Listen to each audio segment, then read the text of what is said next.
मी रायगड. आदिलशहाच्या कचाट्यातून शिवाजी महाराजांनी माझी सुटका केली आणि थेट राजधानीचाच दर्जा दिला.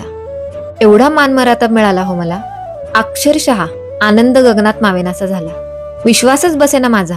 पण हिरोजी इंदलकरांनी जिद्दीने अथक प्रयत्न करून माझा चेहरा मोहराच पालटवून टाकला आणि हा म्हणता सारा गाव वसवला इथे.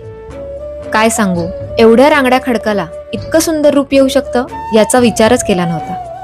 हे थोडके म्हणून की काय महाराजांना छत्रपती उपाधी देण्यासाठीचा सोहळा आणि हा भव्य शिवराज्याभिषेकाचा सोहळा, याची देही याची डोळा पाहिला मी. ऊर अभिमानाने भरून आला. स्वराज्याचे पहिले छत्रपती शिवाजी महाराज इथे सिंहासनारूढ झाले. त्यांचा भव्य राजदरबार इथे भरू लागला.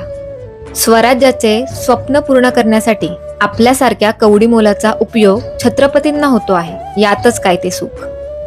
या स्वराज्यावर त्याची कृपा सदैव राहावी म्हणून महाराजांनी साक्षात शिवशंभोला साकडं घातलं आणि या जगदीश्वराने नेहमीच त्याची कृपादृष्टी त्याच्या लेकरांवर ठेवली. ती आस्थागाय.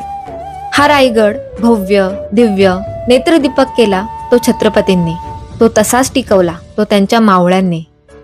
डोळे आनंदाश्रूंनी वाहत होते. पण सुखाला नजर लागली.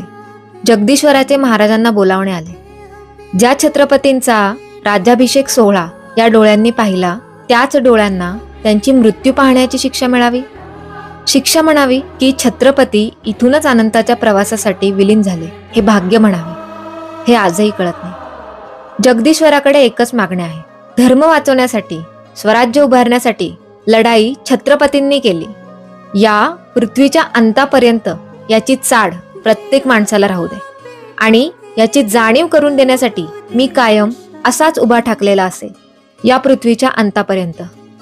मी रायगड.